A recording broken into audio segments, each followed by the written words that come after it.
This has been the most frustrating setup of a Sandwich and Some Lovin' podcast. But hello, everybody. I'm Kellie Rasberry Evans, and this is my husband, Allen Evans. Hello, I'm Allen. Hello, and this has been quite an ordeal getting the microphones and everything set up to record the second episode of A Sandwich and Some Lovin' from Evans Estate. Oh, that's right. The second one. Formerly known as Rasberry Manor. Second one from Evans Estate, and the 10th installment of A Sandwich and Some Lovin'. Is it 10? This is number 10, It babe. feels like more. This is number 10. Or maybe that's just because it's tonight. Yeah, I think this is this is the night owl edition of A Sandwich and Some Lovin'. It's late at night here. We're recording at the estate, and I think patience is perhaps running a little thin. I should be in bed right now. I had part 2 of my root canal today. Yes. Which a couple weeks ago on the air, I was so sick after my part 1 that I had to get up and leave the show for a minute and be sick. It was bad. My poor baby. And today is part 2, and I'm on a little pain medicine. You're on pain medicine. You've had a root canal. You also had some other issues that we don't need to go into we that. won't go into any great detail about that. Tummy issues. But let's just say I wouldn't wish that on my worst enemy. Oh, thank you, baby. Yes, guess. baby. But anyway, so I'm a little bit, I sound like I've been drinking, but I haven't. But I did take a pain pill, so I'm a little bit out of it a little bit. So I apologize for that. And I'm always out of it because I'm Yes, sponsored you are, by baby. Rip Van Winkle tonight again. Again? Yes. That's going to be your new tradition for the show? Yeah, just have a little nip in honor of Big Al Mac. And a little peek behind the curtain. We actually have an audience of one. We do. One of the bonus kids that, I'll protect her identity. Well, one of your bonus kids, one of my children. My bonus kids. My oldest daughter, Brooke, is with us. Oh, you're going to say her name and put her out there, Yeah, huh? I'm going to put her out there. My 12-year-old daughter, Brooke, she is sitting here with her new laptop, and usually she's upstairs on her technology, and I think she was so curious, babe, she wanted to sit down here on the couch and see what we were about to do. Right, and Brooke is actually, like Alan said, she's his oldest daughter. Did you say that? I'm on pain medication. I don't remember. Yeah. His oldest child, she's 12. My daughter, Emma Kelly, is 10, almost 11. And then he's got Cole, who just turned 9, Dylan, who's about to turn 5. And I was just talking, I had a little meltdown on the air earlier this week because, I love having a bigger family. I've always wanted to have more than one child, but God saw fit just to, give me Emma Kelly. But now I've got, 3 extra children, and it's been a lot of fun. But it's been a big adjustment. And one of the biggest adjustments has been the amount of laundry. That has been crazy. Alan asked me last night, how many loads of laundry have you done since we've been married? And I couldn't even put a number on it. And then another thing that's been the biggest adjustment is fixing dinner for everybody. Mm-hmm.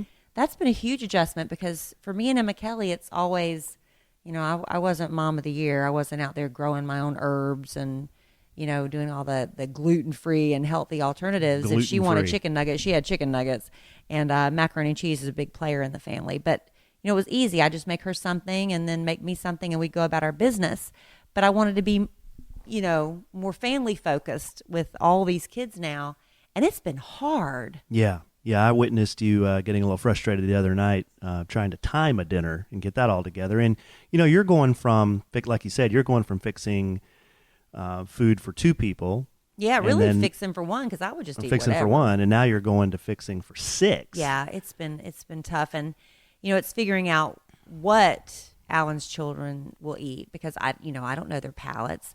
And it's been a really huge adjustment on how little they eat. Your kids have little appetites. Well, yeah, and let's talk about that for just a second because, I thought the Evanses, me and my children and my mom and dad and my sister, I thought we were all pretty big eaters. No, Alan. Until I met the Rasberries. No, you don't know what eating is. I mean, the Rasberries eat every meal like it's their last meal. Yeah. Yeah. It's like Thanksgiving all the time. Well, my mother always cooks for an army, even if it's just her and daddy. And so I guess I don't know how to not cook a lot. Yeah. So I don't cook a little. It's always a lot. And I haven't really learned the art of small portions, I guess. Yeah, I remember the first time, now that we're talking about this, I think the first time that you invited me over to Rasberry Manor at the time. Did I cook for you? You cooked for me and Emma Kelly. So I think it was kind of our first meal where we were all sitting there together. And I remember you serving out the portions to me and Emma Kelly, and looking at Emma Kelly's plate and looking at my plate. I'm like, oh, who is this for? I thought it was for what are you like saying? an NFL linebacker or something. Well, it was a lot of chow. It was a lot of chow. I like to give you a lot of variety. Yeah, I know. And and you just told me flat out the other day, all I need is a piece of meat and a vegetable. Yeah, that's true. And that's shocking to me because I like to give you variety. Yeah. So I'll give you 2 sides, and I'll slice up a tomato, and I'll give you lots of condiments and heaping portions of your protein. I try to make it a pretty plate. And then, you're like, just give me whatever meat's on sale at Kroger and a can of corn. And so it's kind of, well, that's not fun. Maybe the difference is because, when I was a single dad fixing for 3 kids and myself, everything had to be so quick. I just needed quick stuff to do. 3 hungry kids and me coming home from work or whatever. I just wanted stuff I could get on the table quick. So I would do quick things, and the portions weren't necessarily huge because my kids aren't huge eaters. And y'all don't do leftovers. No, I'm not a big leftover guy. And we're leftover people. Yeah. I think things taste better sometimes after they've been sitting in the refrigerator for a day or 2, and then you reheat them. But like if it's a leftover vegetable, forget it. Alan won't eat it. It's a texture thing for him. I don't like leftover vegetables. To me they're soggy. And they've been. What's wrong with soggy? I don't like soggy vegetables. He won't eat leftover salad. I like soggy salad. Doesn't bother me. Ugh. That must be the raspberry in me. I'm out on that. But yeah, so that's been a real big thing. So like when the kids come over, this week I tried something different. I tried, thinking of what I was going to serve each night. I've always thought people that plan meals, they were a little bit, that was a little bit too extreme for me. But I'm going to have to get to that point because the kids will say, well, what are we having for dinner tonight? And I'm like, well, I don't know. And I haven't looked in the pantry yet. But I have a lot of things up there. I just don't know what I'm going to do until it's like a last minute judgment call. Mm-hmm. So what I found is if the box has blank helper on it, that's been my new best friend. We've done hamburger helper and tuna helper. And if there's anything else out there with helper attached to it, I'm probably going to buy it and make it. Yeah. That's been a big player, though. The kids like it. I had a few boxes of helper that we moved over from the old apartment to over here. I think there was a hamburger helper and a chicken helper or something in there. There's hamburger, chicken, and tuna helper at this point. And I think they were from 2016. I don't care. There should be pork helper. There should be hot dog helper. I don't care. I think it's the greatest invention because the kids seem to like it. Now, the other day when I made tuna helper the first time, they kind of turned up their nose and poo-pooed until I got them all to try it, and they really liked it, so that was great. And tonight, I made chicken fried rice with the chicken helper. And everyone was giving you props for that. Cole especially. He was like, he loved it. This was good. And I loved it. The youngest flat out told me, see, I'm taking some of the listeners' advice. He said, I don't like rice. I'm not eating it. I said, well, that's what we're having. Wait a second. Some of the listeners' advice. That's my advice. Well, that's them too. Yeah. I listen. Well, I appreciate what you have to say, but, the listeners validated your opinion. So I just told him, I said, that's what we're having. That's what we're having, yeah. So you either have that or you don't have anything. So guess what he had? He had chicken fried rice, and he liked it. It's amazing what you'll eat when you're really, really hungry. But man, he gave me some tears and some pouting there. Nah, he saw his brother and sister eating, so he came on. And I had a pain pill, and I was like, I'm not making anything else. That's it.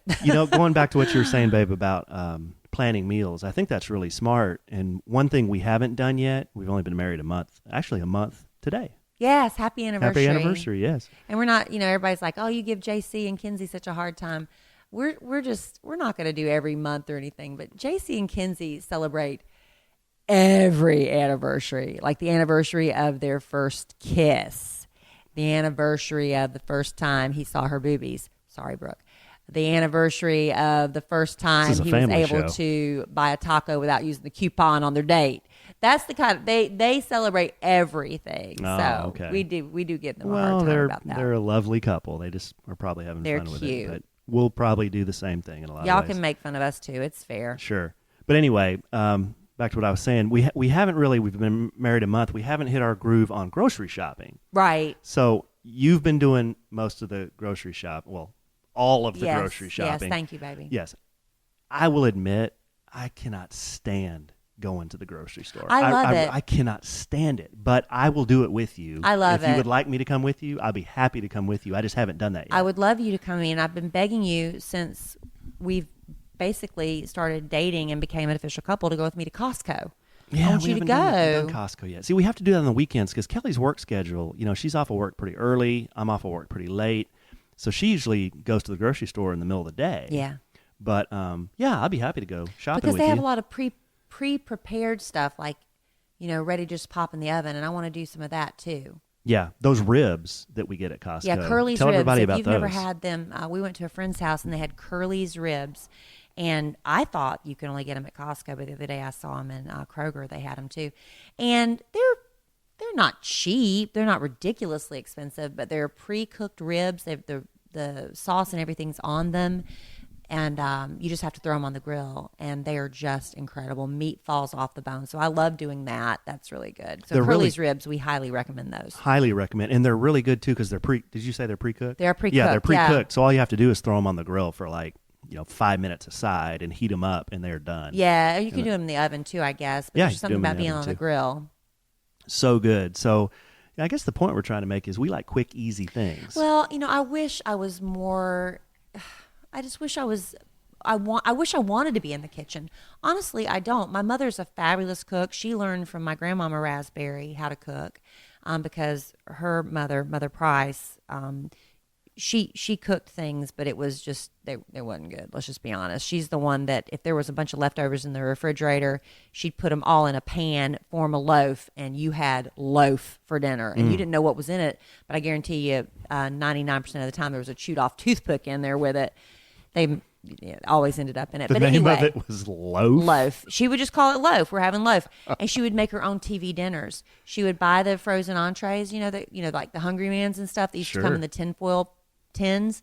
And once she used them, she'd wash them out, and then she would stick whatever leftovers were in all the compartments, wrap them in tinfoil, and stick them in the freezer. So you'd never know what you have. You just pull one out, pop it in the oven, pull off the tinfoil, and that's what you had was her, mismatched leftover family TV dinners. This was your grandma? My Mother Price. So my mother learned to cook from my grandmama Rasberry. Okay. So she learned all that good Southern cooking. Now, your mom is an outstanding cook. And my Aunt Velma. Man, she cooks some great stuff. Yeah, Aunt Velma's a great cook. They've all taken turns trying to teach me to cook, but I just never wanted to. I will clean up a kitchen all day. You cook for me, I'll clean it up. But I just never developed a passion for it. And there's a lot of guilt for me now that I have all these kids and you that I need to cook for that I don't really want to. I want to. Do you see what I'm saying? Yeah. Well, there's an old story my dad's told me before. My mother is also a really good cook. I mean, a really good cook now. Oh, Lord, now is she going to try to teach me too? No. She won't try to teach you anything because she doesn't have any recipes. They're all in her head. On her head, yeah. All in her head. And my dad tells me the story when he and my mom first met. She couldn't boil water. I mean, she could not boil water. Really? She couldn't. And the first time they did a turkey, she was in tears because she burned it black. I've never cooked a turkey. Yeah. Never once. So I think it just comes with repetition, right? I guess, and trial and error. Yeah. Brooke, what's the best thing I've made for you so far since you're in the background acting like you're not paying attention, but I know you are? What's the best thing I've cooked? Put the microphone on her face, baby. What do you like, Brooke? What's your best thing that Kelly makes? What's the best thing that I've made for you so far? Is it stuff? Do you mean like stuff that comes from the pantry or the fridge, or just like stuff? Whatever I've made for you. It could be a sandwich. I like the spaghetti. I make good spaghetti? When did I make spaghetti? I don't know. It was a while ago. It's been a long time ago. Oh, you know what I did? I made spaghetti. Is it the one I made with like pizza spaghetti? Was it the pizza spaghetti? Because one time I decided it'd be kind of fun to try it, to put a twist on spaghetti and use pizza sauce and little mini pepperonis. Yeah, I So it was remember. like I pizza remember spaghetti. Kelly doing that, sweetie. Remember that? Yeah, that is really good.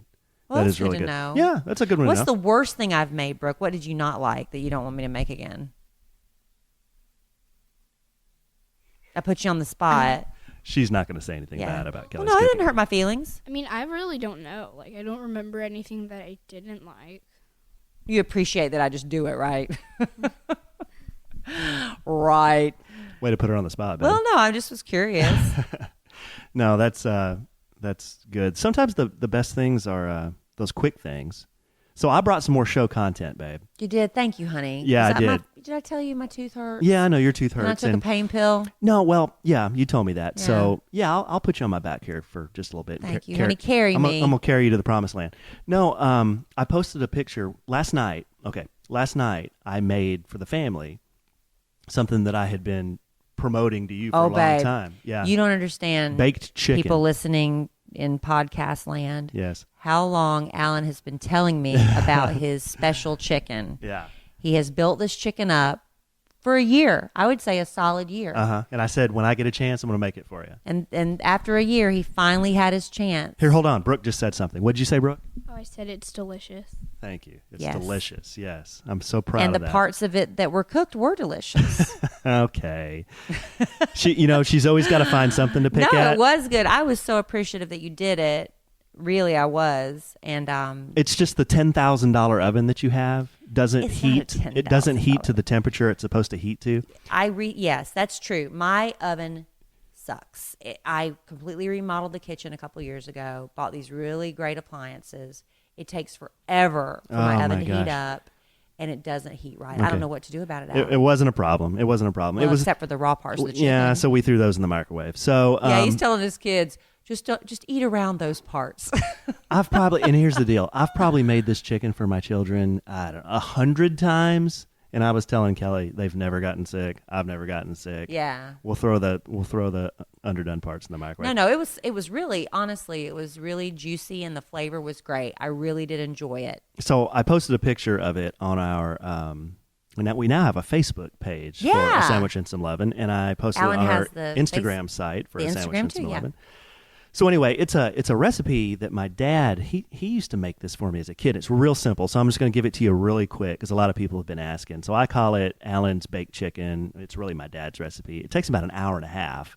But basically all you do, you get a whole chicken and wash it, pat it dry with paper towels. Take out the insides. Yeah, take out the insides, wash it and pat it dry with paper towels because you don't want it soaking wet when you put it in the oven. All right? So you salt it. I did that part for you. Yeah, Kelly did that pretty easy part for me.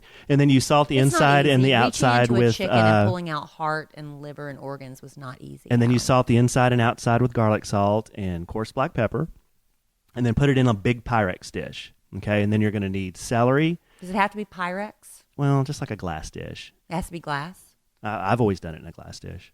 Do you think it would affect it if you did it like in a metal pan? I don't know. I'm just giving you my recipe. I don't know. This is how I've always done it. If you want to change the I was recipe, just asking. If someone wants to change it, they can. I'm just telling you how I've done it. So I put it in a Pyrex dish, a big Pyrex dish. Then I cut up celery, carrots, and a yellow onion, and then dice up a few of the celery and carrots and the onion, and then stuff it inside the chicken. Okay. Okay, and then sprinkle the remaining celery and carrots and onions around the chicken, and then salt and pepper the vegetables that you put around the chicken. And I said garlic salt, right? I did say garlic salt. I don't remember. Yeah, okay. So it's McCormick's garlic salt and like coarse black pepper. Okay, so now you've got the bird in there with all your vegetables around it. Preheat the oven to 375 and then bake it for 1 hour on 375. And then after it's been baking for an hour, turn up the heat to 450. And then you want to bake it an additional like 10 to 15 minutes at 450, and that'll brown the skin and finish it Yeah, up. because I don't like eating chicken that's like Soggy. Well, not soggy, that looks like it's still raw. Right. Because it hasn't turned color. Right. It's just a visual thing. Yeah. And then the part that got me last night was with the new oven. I wasn't used to it, so it must not have cooked as warm as I thought because then Or did I get too big of a chicken? Well, it could have been the bigger chicken. It was a good-sized chicken. But anyway, it is awesome. And then just let it sit for like 5 minutes after it's out and make sure the juices run clear or it's the right temperature. So letting meat rest is very important, I found. makes it very juicy. See, I didn't know about that. And my problem with chicken is I'm scared of it, so I always overcook it. And you've had my overcooked chicken many times. I have. I'm sorry about that. That's okay. But yeah, it's really good. And did you like it, babe? You liked it? I did. I liked it. Some parts were undercooked, but that's my oven's fault, not yours. Right.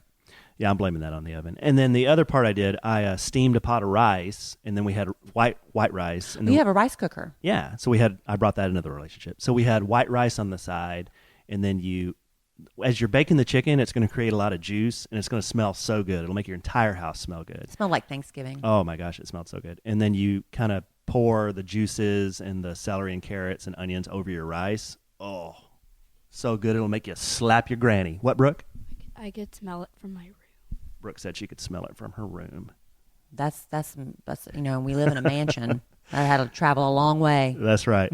So I knew I ran through that pretty quickly, but I'll post the recipe online for you. But that's one thing that's really super quick and easy that fed all 6 of us, and I think we still even have some leftovers in there. Yeah. Are you going to eat them? You don't eat leftovers.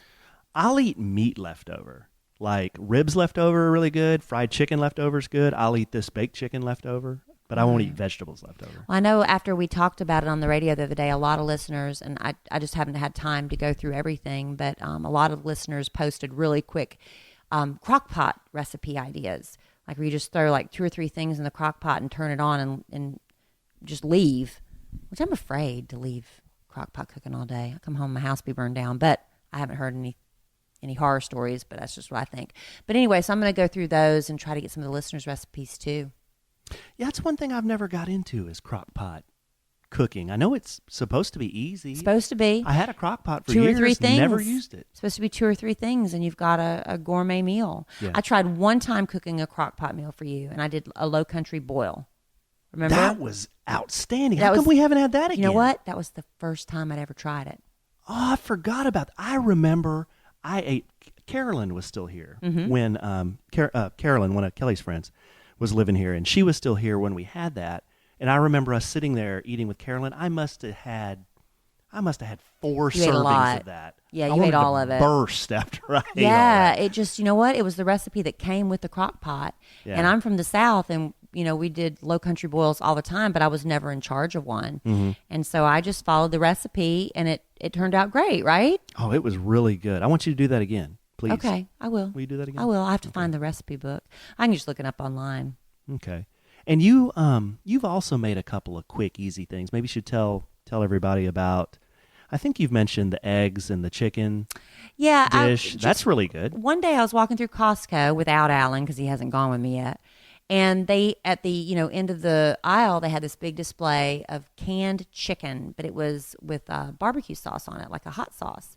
And I thought that sounded interesting, and just I'm always looking for something easy and new and different to try. So I got that, and one night I just opened a can and heated it up in a pot, and you loved it. Mm-hmm. But you said you needed a little something else with it, so I scrambled some eggs. So you literally had a plate of scrambled eggs and this shredded chicken with barbecue sauce, and you just went crazy over it. So now you get that about once a week. That's the super quick way to do it. But I bet if you made an omelet out of that. Out of what? Out of that chicken? If you did chicken, cheddar cheese, and then salsa inside an omelet, that would be really good. Maybe, yeah. Yeah, I think that would be really good. It's already got the barbecue sauce on it. You want more salsa? That's all right. Well, there were recipes that came on the can, and I made that buffalo chicken dip with it, and you liked that. Mm-hmm. My whole family loved that. Yeah. And it's not really spicy. It's just, oh gosh, I can go to the kitchen and get the name of it right now. I don't feel like it. Okay. I don't feel like getting up, Alan. Did I tell you my tooth hurts and I'm on pain medicine? Yeah, I can tell. And then another thing you talked about the other day, and I can't remember if you posted it or if we were talking about it, but you said you made breakfast for dinner, and some people were saying, "What? Breakfast for?" Oh, my mother used to do that. Dinner is a big player. With my mother used to do that on special occasions. Because my mother was always prepared, but every once in a while she'd do breakfast for dinner, and I loved it as a kid. But in my case, it was all I had.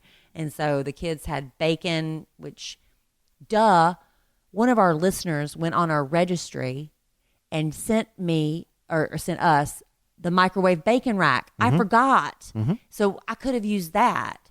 Yeah. So anyway, I appreciate that. Yeah. I love breakfast for dinner. So I did that, and I did some scrambled eggs and shredded cheese, and they were fine. The only thing I've always struggled with breakfast for dinner, it's like if you're having eggs and bacon and pancakes in the evening, what do you drink? Do you drink a Coke with it, or do you drink? You can drink. It's kind of weird to drink orange juice in the evening, but no, it's not. Why would it be? I don't know. Kids like milk with that kind of stuff, or Diet Pepsi. I like that. Or maybe a Bloody Mary. That'd probably be the best.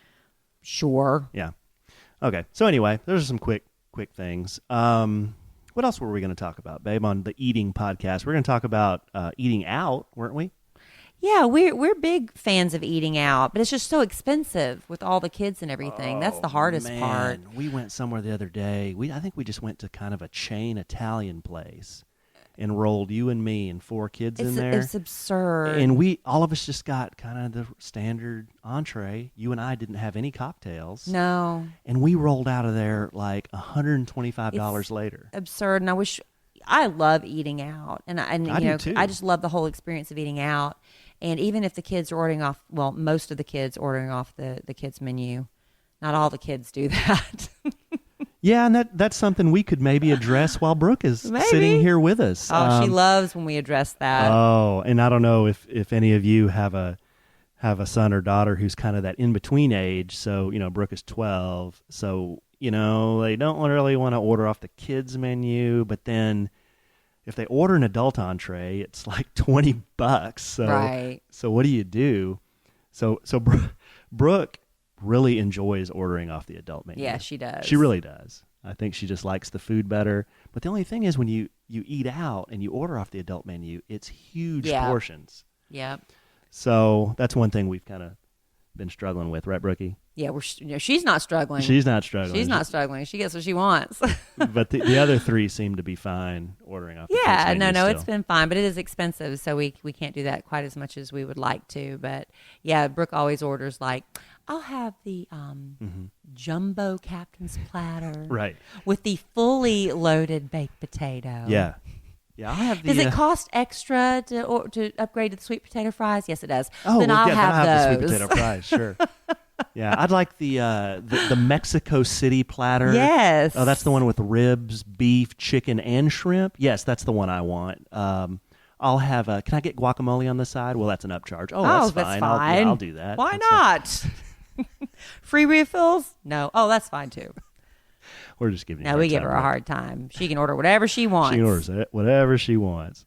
That's funny. And so that's kind of an eating out fail. Do we have any other eating out fails that we could? Oh my gosh! We could go into. Do you really want to go into those? Some of them we can't tell because Brooke's in the room. Like which ones? Like when we went to Red Lobster and I was ordering the deep fried captain's platter. Oh yeah, we probably can't go into that one. We can't talk about but we had a good one. We'll have to tell you that one another time. We'll tell you that one another time. But we can go into the one a Mexican. It was at a Mexican restaurant. It was a Mexican establishment. Yeah. Anyway, so Kellie and Allen had recently gotten to know each other. I don't think I had met Allen's children at this point. No, I don't think you had. Allen had a 6-month rule, which I didn't have quite a 6-month rule. It was a little bit less than that. But anyway, so we go to this restaurant and we decided to sit outside. So anyway, we're sitting there eating our food, and suddenly we hear like this splashing sound, like someone splashing water on the ground. Like a bucket of water on cement. Splash, splash. And we're sitting outside on the patio, and we look over to the side, and this child is standing up next to his table. And it's like this little rocky, like not even a foot wide separation between the building and the tables. It was filled with like rocks or something. And he's just standing there, and he's puking. And just... I guess he got choked on his food or something, and or he got a bout of sickness. I don't know. And this nurse comes over and she's helping him, and they decide he's fine, and he just sits back down and starts eating again. Didn't even go to the bathroom.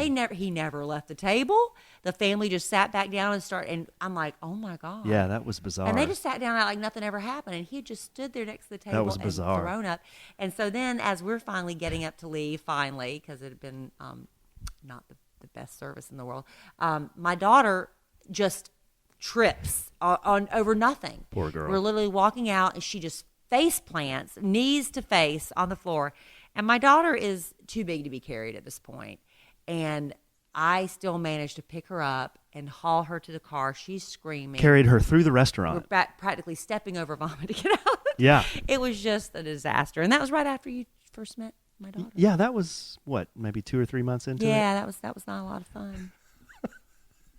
It's one of those things I'm glad nobody got hurt, but you just look back and laugh. No, she got right? hurt. She face planted Alan. Oh.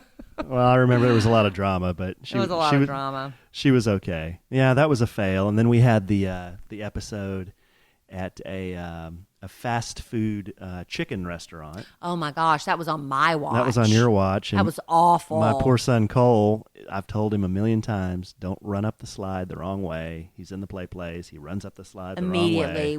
We had like an hour to kill. The kids are on my watch, and we had an hour to kill because Brooke had a recital.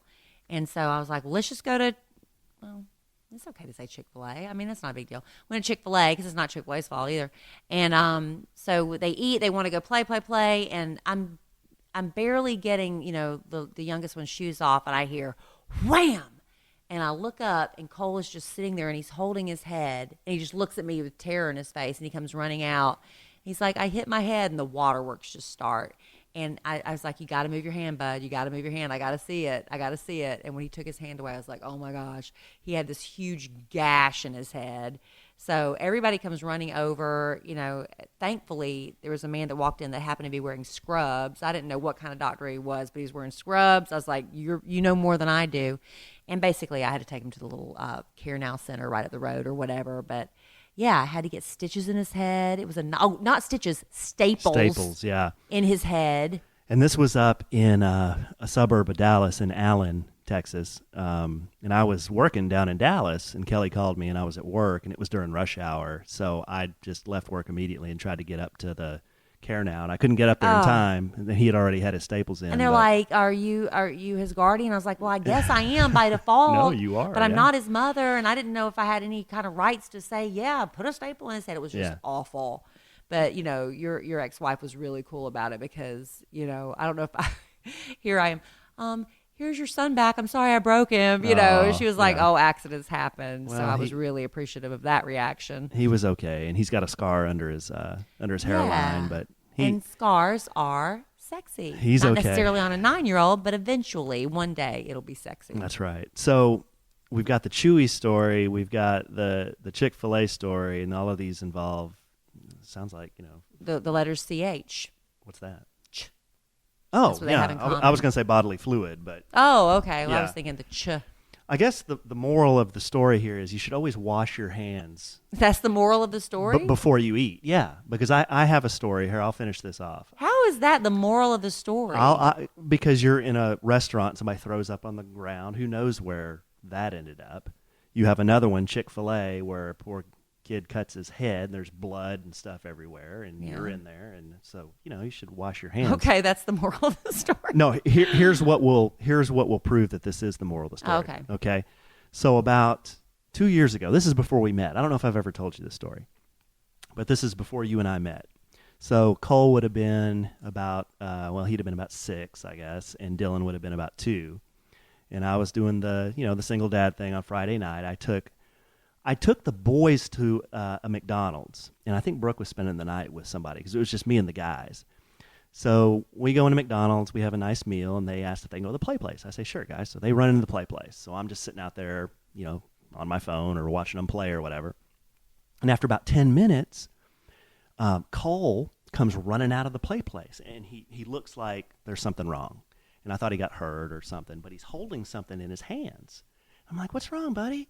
And he comes up to me, and he hands me this thing that's in his hands. And it was his underwear. Oh. Yeah. So was he wearing pants at the time? He had his pants on. He had taken his underwear off in the play place and then put his shorts back on because he had pooped in his pants. Oh. So he's handing me his underwear that has poop in it. He's going to kill you for telling the story. Yes, he will someday. In the McDonald's. Now, as this is happening, Dylan's running out of the play place, screaming, crying because his brother had left him in the play place. Right. Okay, so now I'm holding poop. I've got another kid who's running out, screaming, crying. So I start to kind of panic, Right. So I'm like, buddy, we got to get home. So I put the underwear that had poop in it in one of those Happy Meal boxes that was finished. I grab Dylan, pick him up, and I'm like, come on, guys, we got to get out of here. So as we're walking out of the restaurant, remember, Dylan's 2. He pees in his pants. Oh. So now I've got pee all over my arm and all over my shirt. Oh. Where's the Happy Meal box? I just left it on the table. Oh, Alan. Yeah. Why didn't you put it in the trash can? I panicked. I just panicked. That's so bad. Yeah, I'm sorry. I just panicked. So we get in. Oh my gosh. So we get in the. My husband made that choice. I'm sorry. This was a long time ago. So we get in the car. You wouldn't make that choice now. No, I would. I wouldn't let you make that choice. I would clean everything up. So I put Dylan in his car seat, put Cole in the back seat. In the car, we're up in Allen trying to get back to Richardson where I live. About a 20-minute drive. The car smells like you know what. Driving down there. Finally get the guys home. We run upstairs to my apartment, and I'm like, guys, strip down. We're going to get in the tub. Okay. So we get up to the top of the stairs. There's more to the story? Yeah, almost done. We get to the top of the stairs at the landing. I pull down Dylan's pants to get him out of his wet clothes, and he had pooped in his pants. So what in the world? Yeah, so a scattering of these little marble pellets goes all over my apartment. He poops like a rabbit? Well, he used to. I don't know if he was still wearing diapers. No, he was 2, so he was in his underwear, but he was still kind of he was still kind of on the fence with the potty training, Yeah. So, yeah, the moral of the story is those hand sanitizers in McDonald's, they're there for a reason. Okay, that's good to know. Yeah. And don't go opening mystery Happy Meal boxes left behind. That's the other moral of the story. That's a true story. Gross. Now, I'm sorry, but I just panicked. I didn't know what to do. Well, that was the wrong thing to do, babe. But you know what? You've grown from that experience. I have. I'm sorry. Thanks for sharing that. Well, I had to get it off my chest. I'm glad you did. I don't have a story like that, do you still love me? I do love you very baby. much. I love you, too. I love you, Brooke. Do you still love me? Okay, thank you. All right, she's just glad that the story wasn't about her. Oh, I think you were over at a friend's spending the night somewhere, but I told you the story later on, yeah. Ugh, all right, well, that was a terrible story. Well, I'm sorry. I'm not trying to end on I thought it was a funny story. I wasn't trying to end on like a gross note or anything, but. All right. Well, you're going to share your Allen's, Dylan calls it fantastic. You should call it Allen's fantastic chicken. Didn't last night tell you your chicken was fantastic? Yeah, that was pretty cool from a 4-year-old saying it was fantastic. Why don't you put it on the, where are you going to post it? I'll post the recipe on the Facebook page because I have a little more room there to do that. Allen's fantastic chicken. Allen's fantastic baked chicken. And I love to get some of your easier recipes. I mean, I appreciate because people have posted it on the Facebook page, but we want people to go and like our A Sandwich and Some Lovin' Facebook page and follow along there. So if there's any recipe you'd like for me to try, you think it'd be something the kids would all like, and Allen and I are both trying to eat a little healthier. I dieted down really hard for the wedding, and then, man, the minute I said I do, I started putting the fork in my mouth again. So I'm trying to be healthier again. You're trying to be healthy. So maybe some, good recipes that maybe lean a little bit more toward the healthy side. I'd love to see some of your suggestions on there. I know Pinterest is a good place to go, but I also like, to hear from the listeners, stuff that you've tried and stuff that works for your family. Yeah. Send us ideas on the Facebook page or we have that email, too, and some of you have been asking us questions there or giving us suggestions at podcast@kellyandallen.com, so you can send them there, too. Yeah, kellyandallen.com is still up. A lot of our wedding photos are posted there. Allen has really loved posting a lot of them on social media, but if you want to see, are all of them up there or just a lot of them? No, not all of them are up there. A lot of them are up there, though. Yeah, not all of them, though. So Amy Karp did such a beautiful job, so we're proud of those wedding pictures if you want to go check them out. Most of them are at kellyandallen.com, too. So since we've been married a month, are we still in the honeymoon phase? I don't know, babe. I mean, there is a honeymoon phase, Brooke. Where everything is you can't do wrong, but I mean, I've already shown you some of my ugly already. Well, I think I'll always be in the honeymoon phase. Like today, you told me I'm always going to be in the honeymoon phase. A lesson I learned in addition to always washing your hands is to always flush twice. So I guess the honeymoon phase is over at Evans Estate. Well, we don't need to go into. We don't need to go into that, but that goes back to me just not having the best day. You had a bad day. I had a bad day. But that's okay, baby. I still love you. And I'm sorry. Did I tell you my tooth hurts and I'm on pain medicine? We've heard that a few times. I feel like I'm drunk, and I'm not. Yeah, you're not. I'm not. I just need to go to bed now. It's way past Kelly Rasberry Evans' bedtime. Okay, well, I got to get used to that, Kelly Evans. Well, I hope you do get used to it. I got to get used to it. Well, I'm still Kelly Rasberry on the radio and stuff, so it's kind of like, You're living a double life. Yeah. Yeah, I'm Kelly Rasberry Evans now. And it's past Kelly Rasberry Evans' bedtime. Yeah, obviously on pain medication. All right, we'll finish up this Night Owl edition of A Sandwich and Some Lovin'. So thanks for listening, and in the immortal words of the great Keanu Reeves, life is good when you have a good sandwich. Yeah, it is, baby.